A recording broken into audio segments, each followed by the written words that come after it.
And I'm just wondering if people in this room understand, one, that people should be expected to get beaten, they should expect to spend in jail, and it may go beyond the summer when they're in jail, depending upon what the bond is, and that they should expect possibly somebody to get killed.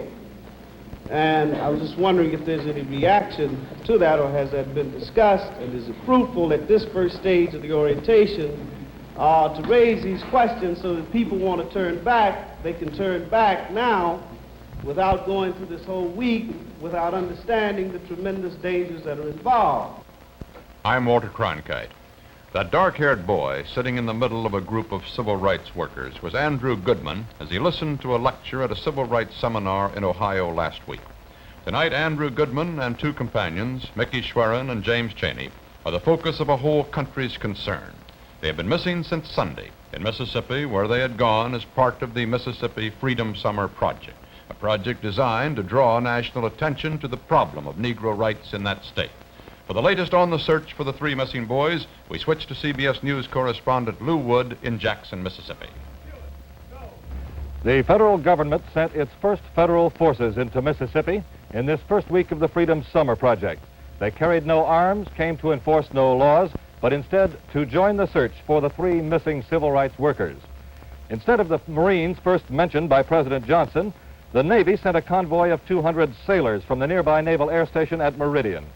At a junction near the swamp where the missing men's burned station wagon was found, the officers of the Navy unit met with members of the State Highway Patrol. In charge, right. Because, I mean, there's a multitude of sins down in here. Yeah. So this is 490, this is 491 right here. Here's where we are right now. What was your number again? 100 men, 9 per group. Working over a military map of the area east of Philadelphia in Neshoba County, the officers selected a search area and dispatched the men in 9-man teams. With a military helicopter overhead, the sailors left the hot Mississippi sun and went down little-used logging roads into the shade of the slash pine, looking for likely hiding places in the snake and mosquito-infested swamps. One highway patrol officer yelled, "Do you all know what you're looking for?" The sailors said they did. The entry of the Navy came as a surprise to Mississippi's governor, Paul B. Johnson. No one conferred with me with reference to the dispatching of the Marine personnel and equipment to Mississippi. Since 2 days ago, this comes as a complete surprise, because 2 days ago, I offered to the proper federal authorities the National Guard of Mississippi, which is in training at Camp Shelby. One of the units of the National Guard is located at Philadelphia, and the members of this unit are thoroughly familiar with the woods and terrain of that area. This offer was not accepted, but is still open or is still valid. We are determined to maintain peace and order in this state, and we are going to cooperate with all proper authorities in order that our laws are obeyed and that peace and tranquility may prevail. Paralleling the entry of sailors into the case as searchers is the activity here of President Johnson's special representative, former CIA Chief Allen Dulles. Dulles has met with the governor, with other state officials, with businessmen, and with civil rights leaders. Dulles said the Negro leaders made a number of suggestions in the race relations field here in Mississippi. He said his report will be carried to President Johnson. This is CBS News correspondent Lou Wood in Mississippi. The head of Alabama's Safety Division, Colonel Al Lingo, claimed tonight that 7 witnesses in Alabama saw the 3 boys on Tuesday, 2 days after they were reported missing in Mississippi. Later, however, one of the people whom Lingo cited as a witness said the whole report was a lie. In New York today, the parents of Mickey Schwerin and Andrew Goodman's mother made an appeal for help. As a mother, and as a parent of one of the 3 boys who are missing, I am making this plea to all parents everywhere, particularly to the parents of Mississippi, who, like myself, have experienced the softness, the warmth, and the beauty of a child whom they cherish and love and want to protect. I want to beg them to cooperate in every way possible in the search for these 3 boys, and to come forward with any information of any kind which will help in the search. I want them to do everything in their power as parents, as people, as human beings to protect all the young people in their state. I cannot but feel that parents, no matter what their beliefs, no matter what their views, value their children above all else, and therefore will understand and share our concern. At this moment, there is nothing more urgent than finding the 3 young men who have been missing since Sunday. For our sons, all of them, I beseech your help and cooperation.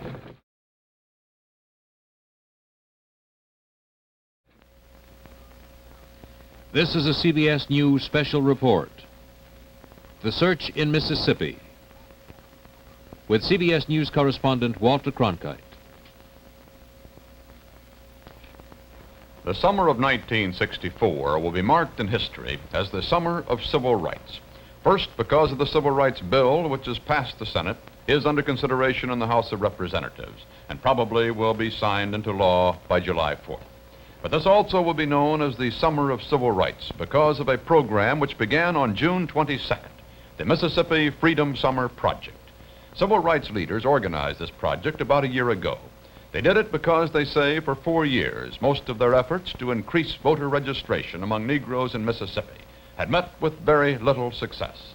In their words, the Mississippi Freedom Summer Project was designed to focus national attention on the attitude of Mississippians while helping to overcome admitted Negro apathy and fear about exercising the right to register and vote. This would be done by bringing almost 1,000 volunteers into the state. The leaders of the Congress of Racial Equality, CORE, of the Student Nonviolent Coordinating Committee, SNCC, of the NAACP, and the Southern Christian Leadership Conference combined to form a new organization, the Council of Federated Organizations. It is known as COFO, and it is COFO, along with the National Council of Churches, which set up and directed this Mississippi Freedom Summer Project. Its recruits come mostly from northern and western college campuses. They've been interviewed, briefed, re-interviewed, and rebriefed. Throughout these preliminary stages, the emphasis has been on the tough job to be done in Mississippi and the real need for heartfelt dedication to be sure that job gets done. I hope we can register quite a few Negro voters in Mississippi this summer, and that way try to break the power structure, the white Democratic Party power structure in Mississippi. And I hope we can, well, reach the lives of as many people as possible and try to raise the aspirations of people who, well, by their very birth, deserve much more than they have in Mississippi. People in my generation, young Negroes, generally feel that this is something that they can turn their backs on. If they live up north, they think that they've hurdled most of the barriers that segregation offers and that really this isn't their problem anymore. And I just feel that this isn't true. I think coming from New Orleans and having lived in the South for a while, that I know that it is my problem no matter where I am and that I do have to go back. I really believe in these things that may sound idealistic, the Constitution, the Bill of Rights, and I think it's important for everybody to have these, every Southerner. And being from the South, I feel very strongly that if people are denied these things, I feel that I need to do something to correct the situation. This is a meeting of Freedom Summer volunteers in New York's Riverside Church last May. Some will conduct voter registration drives. Many teachers will help establish freedom schools in Mississippi. They were warned their mission will not be pleasant. Sandy Lee, a COFO staff worker from Mississippi. The very fact that you're going to be in Mississippi, you could be arrested for having 2 feet. That's if they decide that this is what they want to do. They will arrest you and then will hold you for a couple of hours and dream up a charge because they don't have any particular one to arrest you on. You must be prepared to face continual and constant arrests or detainments. They will detain you for a few hours for questioning, and you will be released with no charges. They will fingerprint you and photograph you and wire your photograph around the state, so in case you show up anyplace else, they will know exactly who you are, where you're from, and all personal data about yourself. So this is one of the reasons why I want to tell you that when you go down there, As he pointed out, this is a never-never land. Nothing is going right. So don't go down there expecting anything to be going right. And if something does go right, be suspicious, because something is wrong somewhere. Early this month, a group of about 150 lawyers met at Columbia University's law school in New York. They too were volunteers, and they too were going to Mississippi to defend the freedom workers when and if they got arrested. In the entire state of Mississippi, there are only 3 lawyers who will handle civil rights cases. All of them are Negro. The attorneys were briefed on Mississippi court procedures by a native, Bill Higgs, a lawyer who took on civil rights cases in his home state until he was forced to leave Mississippi a year and a half ago. When you go into the courtroom, you're going to hear a prosecuting attorney get up before that jury, one of these rural Mississippi counties, and say, "Ladies and gentlemen of the jury, these people here are communists, nigger lovers, and traitors. They are civil rights people. Now, you know what you're going to do in a case like this. You know, the people of this county and the people of the state of Mississippi are dependent upon you to uphold their way of life. I trust, ladies and gentlemen of the jury,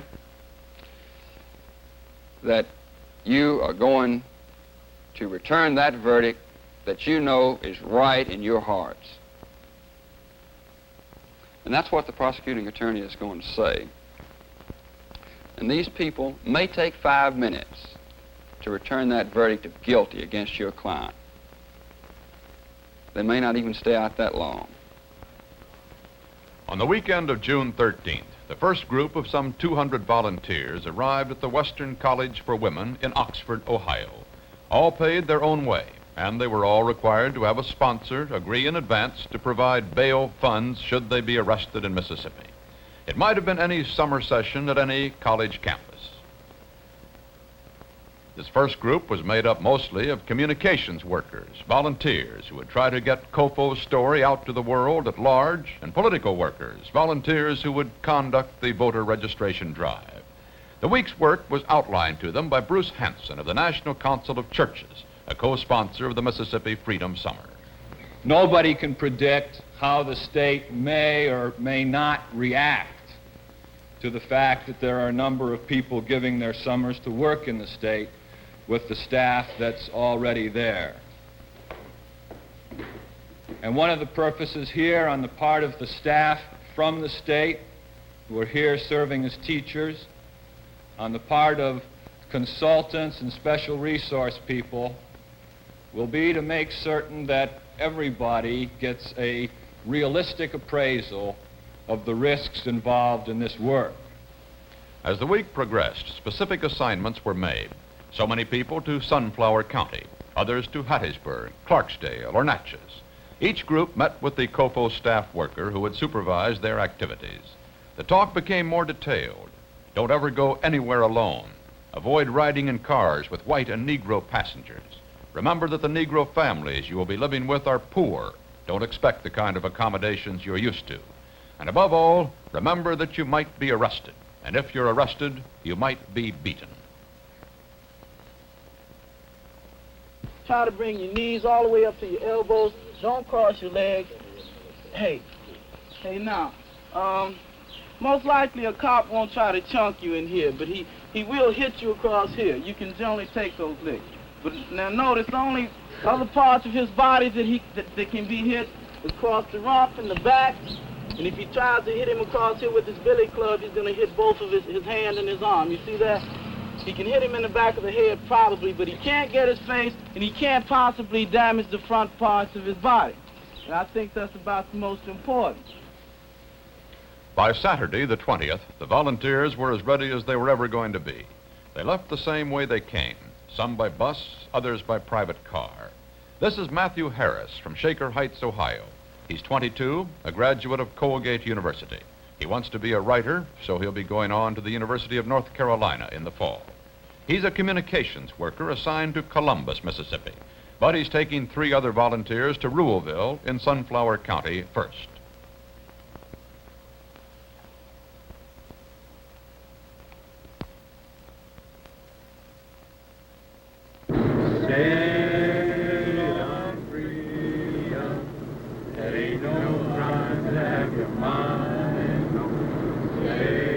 15 hours of steady driving to Memphis, Tennessee.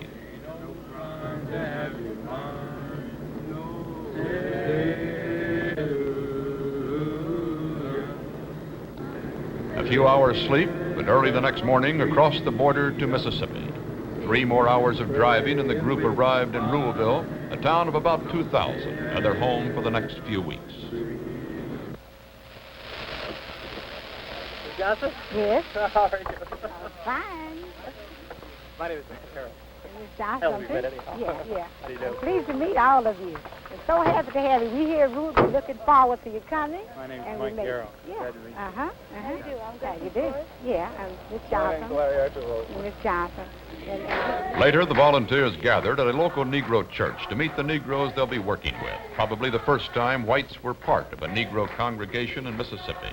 COFO Project Director Charles McLaurin introduced the volunteers.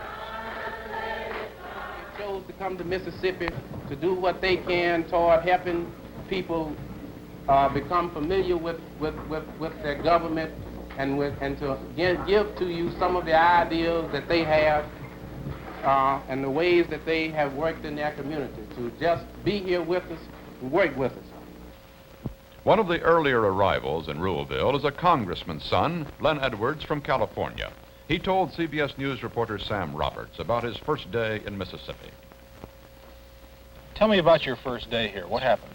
Well, we arrived here about 1:30 in the afternoon, or 1 o'clock, I guess. And we had no trouble on the way down. The minute we got here, talked to Mr. Hamer, a police truck pulled up with a very large dog in the back. What'd you think then? I was scared.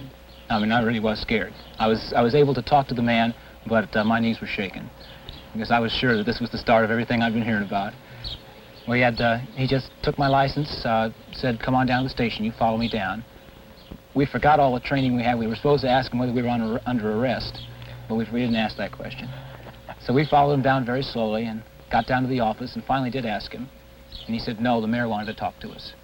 So the mayor came over, and for about 45 minutes, very pleasantly, explained Ruleville's position, I think is a fair way of putting it. And I think that he's very concerned about his image in the town here, and very, very concerned with what happens to us. He knows that Ruleville is the center of a lot of attention this summer, and he wants to be sure that nothing happens that he could possibly avoid. I'll tell you the other thing that happened that was really surprising. Last night we were in bed about 10 o'clock, and we were just about to turn the lights out when out the window we heard two voices say, hey, is Len Edwards in there with Joe Smith? And, oh boy, we jumped. But it turned out there were three boys in sport coats and ties, and I believe they were from this group called ATTACK, which is a group of Southern boys from Southern universities who are out to greet people as they come down and talk to them. And we slipped into some clothes and went out to this local hop and had something to drink and then talked with them for about an hour and a half. And I was really encouraged by this talk. These were friendly, sensible guys, and the most important thing that I got out of it was that they didn't want us to get hurt, and that they would do anything that they could do to prevent us from getting hurt. I don't think that we're going to persuade them that a lot of the things that we believe are right. As a matter of fact, right in the middle of our conversation, which was an argument a lot of the time, their premise is that segregation is right, and I can't accept that. But I did make them concede that the purpose of the summer program, which I believe is to get people registered and voting who should be voting, and to break down the arbitrariness of the voting system in Mississippi, that this was our summer goal, and they agreed to this. And I was surprised. They just accepted this, that if the voting registration was arbitrary and unfair, they were for a change. Did their reasonableness surprise you? Yes. I expected them to try to push us a little more into going home, and they didn't mention it once. That was the beginning of the Mississippi Freedom Summer. The volunteers obviously are dedicated, but what can they really hope to achieve? Professor James Silver of the University of Mississippi, author of Mississippi, The Closed Society. If these people expect to accomplish great results in Mississippi this summer, they're going to be sadly mistaken. They're not going to change Mississippi. And they're going to find that the Negroes themselves, unless they've already been indoctrinated, are going to be scared to be seen with them. On the other hand, what happens in Mississippi depends, it seems to me, and always has depended more on what the people in the rest of the country think than on what the people in Mississippi think. It's a matter of public opinion, and this public opinion is being expressed in the Civil Rights Bill. Remember, the House voted for that more than 2-1, and the vote in the Senate is running about 70-30. And I think this expresses the public opinion. And when these kids go back home and tell about their experiences, now, Mississippians have always been public relations conscious. They've always said, come and see us, come visit with us. Now these people are coming. If they will go home and tell the truth, as I'm sure they will, although there may be some exaggeration, then it seems to me that this civil rights movement has a better chance of being more than just a fad and more than just a temporary crusade. This is something that's got to be done and done for all time. And I think it's going to be done. But these people coming into Mississippi, by telling the rest of the country what Mississippi is really like, will be doing Mississippi and the rest of the country a great service. What kind of state is Mississippi? Well, they call it the Magnolia State. Its population, 2,100,000, of which 900,000 are Negro, the highest percentage of Negroes in any state. According to Mississippi State University, the average income in 1963 was $1,363. That's about half the national average and the lowest of all the states. Cotton is still king in Mississippi. The state boasts the largest single cotton plantation in the world, and more than half its people earn their livelihood from the soil. But new industry is coming in, and a slow change is taking place. Statistically, then, Mississippi can claim to be a state growing industrially and broadening economically. But there are two views of every picture, and in Mississippi they are drawn in black and white. CBS News reporter David Shoemaker got one view from the senior senator from Mississippi, James O. Eastland of Sunflower County. We have more peace and harmony in Mississippi than any state in the Union. I live in an area where the population is probably 75% colored. For weeks at a time, I slept in my house with the doors unlocked. We have a very growing state, an economy that's constantly expanding. Industry is coming in from the north. People are employed and are prosperous. We don't have any racial friction. It's mighty good to live in Mississippi. What's it like, though, for a Negro to live in the South, to live in Mississippi? A Negro in Mississippi is employed, makes good wages, is prosperous. He has the finest school system in the United States for his children to attend. They're doing all right. They're happy and they're prosperous. Negroes engaged in the professions. We have a great many Negro property owners. We have wealthy Negroes who live in Mississippi who made their money. Here's a magazine that's gotten out by Negro businessmen. It's entitled, Story of Negro Property in State Has Never Been Sufficiently Told. It's gotten out by the Negro businessmen of the state. They have hospitals, where at the little town that I live has a Negro dentist. There's nothing closed about the society. I think you'll find more school teachers per capita and more businessmen per capita than you will in New York State. Aaron Henry is a Negro businessman in Mississippi. He's also the president of COFO, and the windows in his drugstore in Clarksdale have been broken several times. He gives CBS News correspondent Lou Wood his view of Mississippi. When in our state we have an economy where 32% of the people all over earn less than $3,000 a year, another 26% of us earn less than $2,000 a year, And in the Mississippi Delta, where we are now, 51% of us earn less than $1,000 a year. We have a question of educational attainment that places Mississippi at the bottom of the ladder, the 50 states. The only reason we are not 51st is because we don't have but 50 states. When we had 48 states, we were 48th. Alaska moved in, we became 49th. Hawaii moved in, we became 50th. When the Virgin Islands come in, we will go to 51st. It's this kind of an affinity for the bottom that Mississippi has had through the years that the present politicians are not willing to tackle. We have the question of the real essence of the problem, of the right to vote. In the last 4 years, some 69,000 Negroes have gone to the registration offices of this state asking for the right to vote, and around 6,000 have gotten by. The question of justice in the courts is a real issue with us. We don't feel as Negroes that we have any opportunity of successfully defending ourselves when we are charged by a crime by any white man or by any member of the police department. We're always automatically convicted. There's never enough evidence to convict a white man of a crime against a Negro, and always enough evidence to convict the Negro of a crime against a white man. Well, now, I figured that these were 4 issues that we're going to have to resolve before Mississippi takes its rightful place in the forward march of America.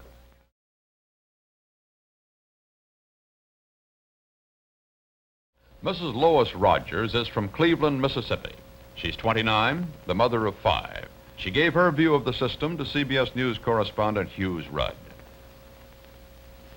You know, it's something like really putting a person down and blaming them for being there. This is what they do. The whole system is so that it's arranged so to keep the Negro down, and they use as a alibi blaming him for being down, and they say that he don't want to do any better. He could do better if he wanted to do better, but he cannot do better because the whole policy is planned to keep him down. And it's really just hard for a man to live from day to day and not be able to function as a man should. It just destroys it. And when he go home, home's supposed to be a place of peace, harmony, and rest. And when he go home, home is not like this, because when he go home, he's reminded too again, you know, of his needs, his necessities for the home.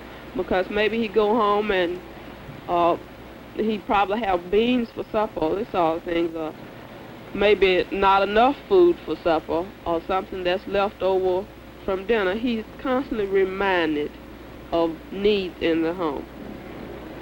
What about your own father? Did he have a lot of direct confrontations with the white power structure and the system in the South, or did he just accept it, or what? Yes, he did, but in a different way than we do now. Because when he was confronted with this sort of thing, at that time, it wasn't a community problem then, nor was it a nationwide problem. It was sort of a family thing.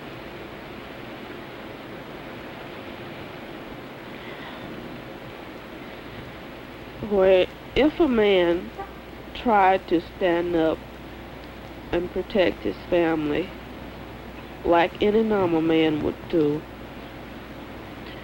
in many cases he was either beaten or killed. My father was killed.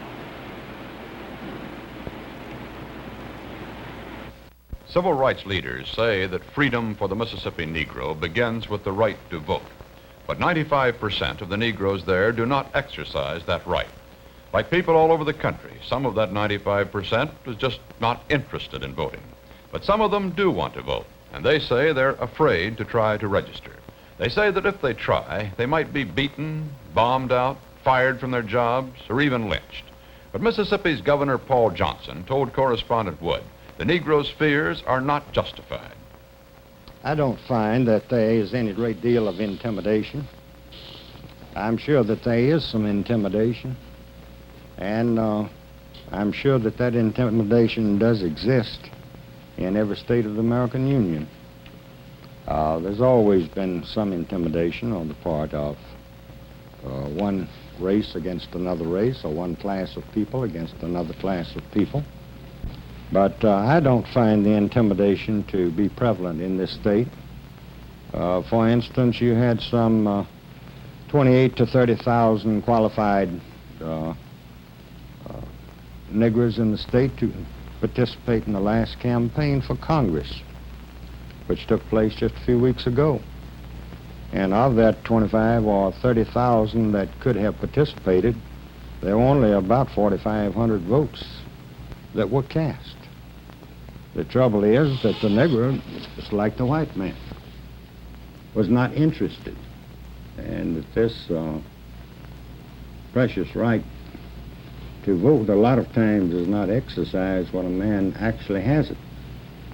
I don't find that there is a great deal of intimidation here in Mississippi, because if there was a lot of it, it would not have been necessary for the Department of Justice to put its men in the field and to personally manufacture every case that has been brought by the Justice Department in the state of Mississippi. They've had to go out and to find these witnesses and to find clients and to encourage them to file these lawsuits and to actually manufacture them, just like a shyster lawyer would manufacture lawsuits, automobile wrecks and things of that type. So if there was a great deal of intimidation, certainly you wouldn't have to go to so much trouble in order to be able to find it and to show it without any doubt at all. On June 8th, COFO staged a hearing in a theater in Washington, D.C. All morning and all afternoon, a parade of Mississippi Negroes testified before a panel of prominent private citizens. Its purpose was twofold: to get the story out to the country at large and to build a case for asking the federal government for protection before the Freedom Summer Project began. About 25 persons told their stories of police brutality, of shots fired in the dark, of bombs thrown at their homes, and of attempts to register to vote. Among them, Mrs. Fannie Lou Hamer. I'll begin from the first beginning, August the 31st in 1962, that I traveled 26 miles to the county courthouse to try to register to become a first-class citizen. I was fired the 31st of August in 1962 from a plantation where I had worked as a timekeeper and a sharecropper for 18 years. My husband had worked there 30 years. I was met by my children when I returned from the courthouse, and my girl and my husband's cousin told me that this man that we had worked for was raising a lot of cane. And I went on in the house, and wasn't too long before my husband came, and he said that this plantation owner said that I would have to leave if I didn't go down and withdraw. And about that time, the man walked up, Mr. Marlowe, and he said, "Is Fannie Lou back yet?" So my husband said, "She is." I walked out of the house at this time. He said, "Fannie Lou said, you've been to the courthouse to try to register, and we are not ready for this in Mississippi." I said, "Well, I didn't register for you. I tried to register for myself." He said, "We are not going to have this in Mississippi, and you will have to go down and withdraw." And he said, "I'm looking for your answer, yay or nay." So I just looked. And he said, "I'll give you to in the morning." And said, "If you don't go down and withdraw, you will have to leave. And if you do go down and withdraw, it's on to how I feel. You still might have to go." So I left that same night. There's no attempt to prevent them, as a rule, from registering. Now, we have strict registration requirements. They apply to every person of every race. That meets a constitutional standard. And there's no attempt to disfranchise them. Why aren't they registering then? Or why aren't they being registered? Well, they are registering. But not in the numbers that they feel. Well, I don't know about, you see, you go by what some agitator claims who doesn't live in the state and knows nothing about it. There's no registration by race in the state. They're perfectly free to go to the circuit clerk's office and register to vote. Some Negroes charge that they face intimidation if they try to register and vote, that their houses are burned, or they're bombed, or they're threatened with the loss of their job. Does that happen, actually? I don't know of such a thing, and I'm certainly certain that I would know of it. No, I don't. If there's no intimidation in the state, there's no attempt to prevent Negroes from registering to vote. What do you think these people... And the answer to that is the fact that they continue to register, and that you see pictures in magazines of Negroes going in the courthouse to register to vote. Just how does one become a registered voter in Mississippi? CBS News correspondent Lou Wood went to Greenwood in LaFleur County and asked Mrs. Ruth Lamb, the voter registration clerk, about the procedures. Now, what's this application all about? Would you explain it to me? Well, it's a sworn written application for registration, and this first page consists of numbers of questions about your location, where you live, and so forth. Just vital statistics. Yes, sir. And this, on the second page, you write in the space below a section of the Constitution of Mississippi. I choose that section and write it in there for you. Is this the Mississippi Constitution here? Yes. Mm-hmm. And you can choose any section at random? Yes. That you want me to write? Yes. Or I copy that? Yes, you copy that. Right in here? In this section, yes, sir. Okay. Then you give a reasonable interpretation or the meaning of the section of the Constitution that you have just copied in this section. I've got to put down in my words what it means. Yes, sir. Mrs. Lamb and 81 other registration clerks like her determine if that interpretation of the Constitution is correct. In the past few months, the federal government, acting on the complaints of Negroes, have started suits against 9 voter registration clerks in Mississippi. Aaron Henry again. The rules by which we played the game today in Mississippi, you've got to be able to interpret any of 286 sections of the Constitution to the satisfaction of the circuit clerk. Not was your answer right or wrong, but did you satisfy the clerk? We think that this is too much literacy for a person wanting to become a registered voter. We've got to be more literate here than we have to get a hunter's license, wherein the sign might say, don't shoot children playing. But here there is no literacy required. But when it comes to become a registered voter, we've got to be able to be perhaps a PhD in political science. COFO leaders do admit that a good many Negroes in Mississippi are not literate enough to qualify as registered voters. They blame this on the inadequate educational facilities available to Negroes in Mississippi. That's why freedom schools and adult education courses are part of this summer's Freedom Project. One of the facts of life that has to be faced in Mississippi is that there are huge numbers of Negroes who are not equipped to assume the responsibilities of full citizenship. Professor James Silver of the University of Mississippi. My Negro friends don't like this, but I am convinced from observation of over a quarter of a century that by and large, the average Mississippi Negro today is an inferior human being. I hasten to say that he is that way because he has been trained from infancy to subservience. He has been taught by his parents, who have done this in order to protect him. He has been taught that he is inferior.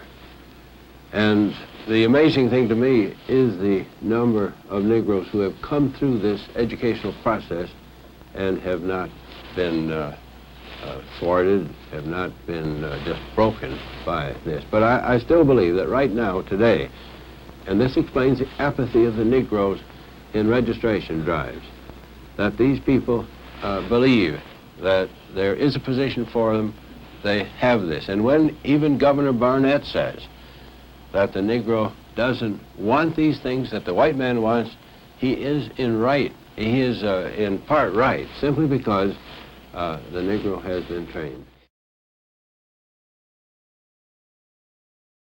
Mississippians have known for some time about the Freedom Summer Project. COFO sent letters outlining the plans to local and county law enforcement officials, every member of the state legislature, and to Governor Paul Johnson. They asked to meet with the governor and received no reply. For his part, Governor Johnson thinks the entire project is born of misdirected idealism.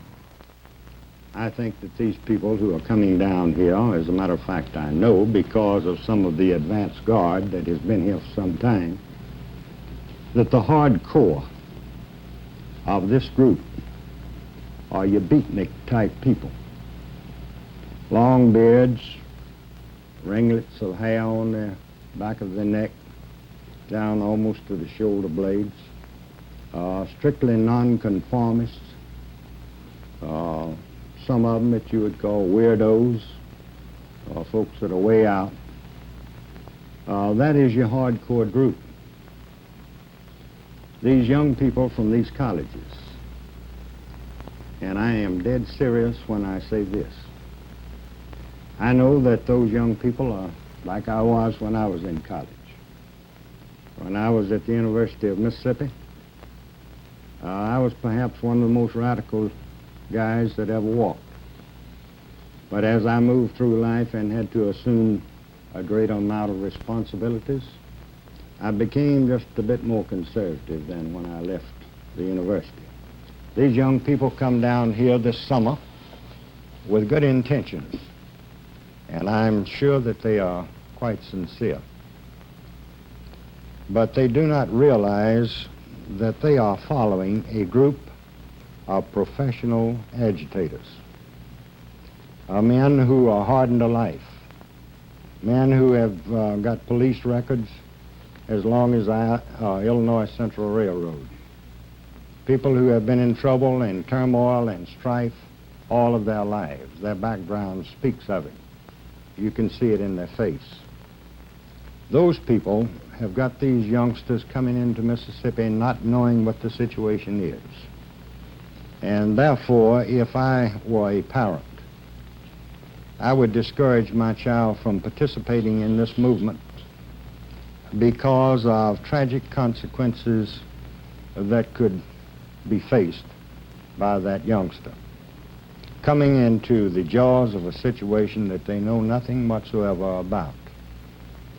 We are not going to tolerate any group from the outside of Mississippi or from the inside of Mississippi to take the law into their own hands.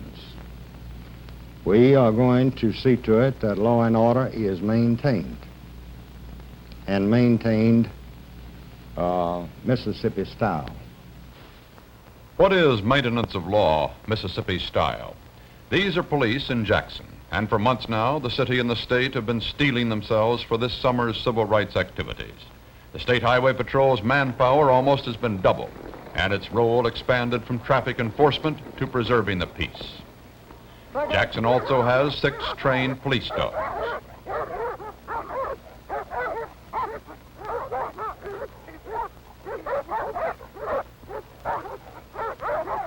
The state capitol has an armored car known as Thompson's Tank in honor of Mayor Allen Thompson.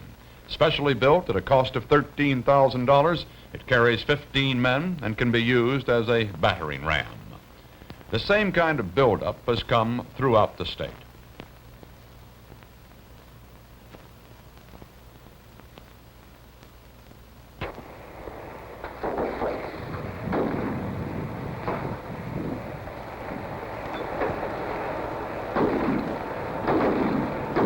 The situation in Madison County was described by Sheriff Jack Coffin. Tension has been very high. It is growing. And where that breaking point will be, no one knows.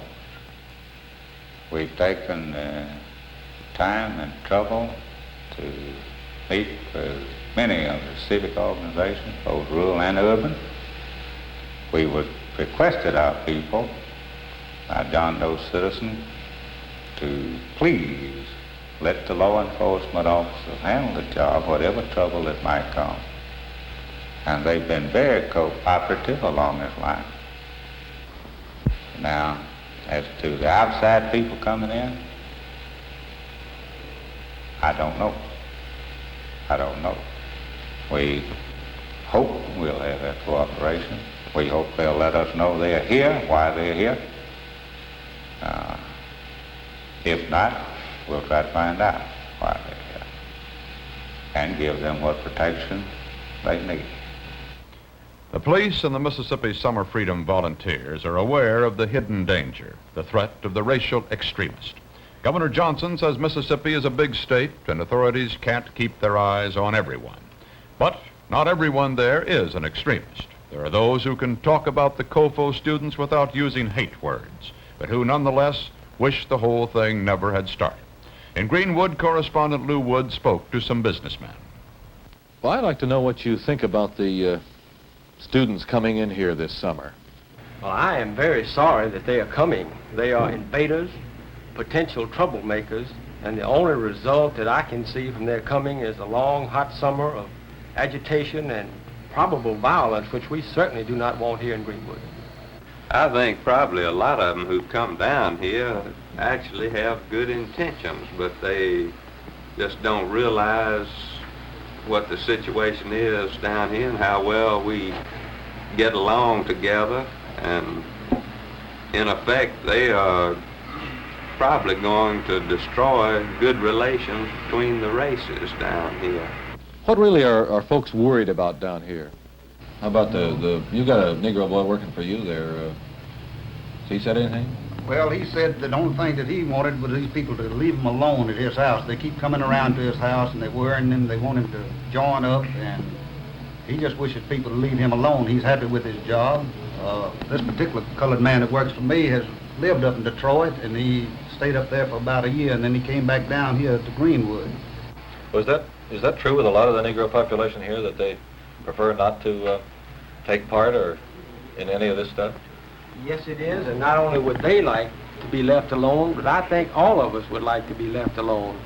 The real crux of our problem, as I see it today, under the Civil Rights Bill, is that it is an attempt to revolutionize society by force. Now, if left alone, we can possibly work this thing out. Certainly we can do it without violence. But if these outsiders who presume to help us come into Greenwood, Mississippi, and under the provisions of the Civil Rights Act attempt to desegregate all the facilities in Greenwood at one time, then I think we all fear what might happen. In most cases, I think we have a group of 18, 19, possibly 20-year-olds coming in as experts to try to help us in our race relations. And I wonder what their experience has been and why they feel that they are qualified to work in this area at all. You know, I read not long ago where J. Edgar Hoover said that the Communist Party had infiltrated a good many of these civil rights organizations, and of course that's been part of their platform for years, to stir up strife between the races. That was in the Communist Party platform way back in 1928, and now we put it into our Civil Rights Bill. And also the fact that the National Council of Churches is also supporting this drive is a matter of considerable concern to me. It, along with some integrationist organizations, I wish the churches would stay out of racial matters.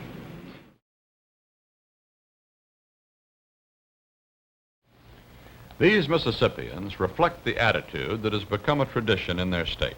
They say, in the language of today, the things that they were told by their fathers and grandfathers. Professor James Silver was born in the North, but has lived for a quarter of a century in Mississippi. He's an historian, has studied this traditional attitude, and calls it a closed society. Silver described it to CBS News correspondent Mike Wallace. We've had 3 generations of indoctrination. And therefore, it means that most people do go along. And part of this indoctrination, part of the orthodoxy, is that if you don't like it, you either keep quiet or you get out. Now, starting with the Supreme Court decision in '54, there have developed various organizations, particularly the Citizens Council, which started out. They claimed that they were just the Mississippi version of the New England town meeting. This is a peaceful thing. They were going to exert a little pressure, but they certainly have never condoned violence, and they still don't. But this Citizens Council today, I think, has thousands of people in Jackson, the capital, and in Canton, Mississippi, where every single merchant, every single professional man, I think except one, belongs, that this Citizens Council has, I think, a temporary but a tremendous hold over people. They're afraid. They're afraid to antagonize it. They're afraid that there will be economic reprisals or even physical reprisals. Why is it, Professor Silver, that Mississippi has maintained itself as a closed society more than any other state? Simply because they've been brought up, and their parents were brought up, and their grandparents were brought up to believe that this is the good society. These people, these young kids who threw rocks and bottles, and perhaps some of them even shot at the marshals, later talked about their experience in the riot as though they had been, in fact, they equated themselves to the Hungarian freedom fighters. They talk in terms of the Declaration of Independence. And there's no questioning their sincerity. They believe that they are saving what is left of democracy. They have been, these kids are 18 years old, have for 10 years heard nothing but derogatory remarks about the central government, about the Kennedys, about even General Eisenhower, about the Supreme Court, and they've heard these things from the top educators, the top politicians, the leaders in the state. And how could these still children, how could they believe anything else than that there is a frontal assault from the rest of the decadent country to break down Mississippi's almost sanctified institutions? This, then, is the mood and character of the state of Mississippi today. But what of tomorrow? 3 views now of how things will turn out. First, from Governor Paul Johnson. I think that the answer to any problem that has the social and political, economic impact that this particular problem has makes a great deal of difference insofar as the time element is concerned. These people who are determined that the traditions, the customs, that the deep convictions and principles of the people of this state, both black and white, will be changed overnight, they might as well forget it. This is a long-range proposition. And with the proper education, the proper opportunities, economic-wise, there may be a great deal of changes in the state, and I expect that there will be. As a matter of fact, I have already seen it in my lifetime. Tremendous changes for good for all of our people. And as I said when we opened this interview, the state of Mississippi has made its progress because the Jew and the Gentile have worked together. The Protestant and the Catholic have worked hand in hand. The Portuguese, the Czechoslovak, the Slavonian, the Polish people of Biloxi, and all of our people working together can continue to build a great state. If the foundation pillars of this society are subverted by dissension and by prejudice and by hate, then the downfall not only of Mississippi but of this great nation of ours is certainly imminent. You see, for 250 years, the white man acted and the Negro reacted. And now the roles are being reversed. The Negro is now acting and the white community is reacting. However, the reaction of the two groups, there is a marked difference. We reacted by resorting to the courts, by trying to resort to love and kindness, in trying to reach the white man's heart, into overcoming his hostility and his difficulties toward us. But as we are acting, the white man's reaction becomes the lynch mob, the rope, the gun, the bomb, the threatening telephone call, the cross. But regardless to how his reaction continues and what turn it takes, we are convinced that we have enough of what's right and what's good on our side to overcome whatever actions or reactions that he might try to use to try to continue to subdue us. We figure we're on our way now and we're going to make it. 10 years from now, there's no question about all Mississippians having what we consider basic American rights. And what I mean by this is the right to vote and the right not to be a victim of police brutality and a large number of other things which Mississippi Negroes don't have now. The only choice that the white Mississippi leadership has now is to try to bring this inevitable result here as a result perhaps of bargaining, of negotiating, of dealing with these representatives of the Negro race. The Negroes in Jackson, the Negroes in Canton say that they can't even talk with the mayors of those towns on the telephone. And this leaves them only one recourse, and that is demonstration. And the demonstration may lead to violence. So I say, not because of the resources of Mississippians, but because the rest of the country demands it, that Mississippi must conform. It can no longer subvert the Constitution of the United States. The search in Mississippi is twofold.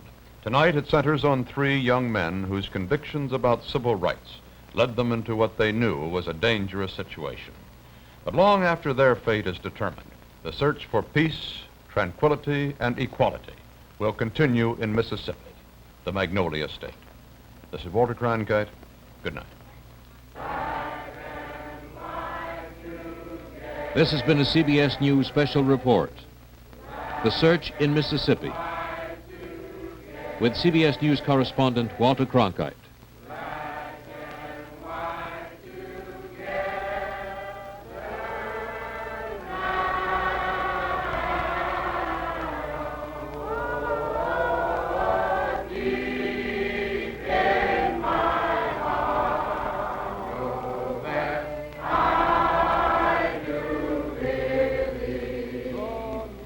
This broadcast has been produced under the supervision and control of CBS News.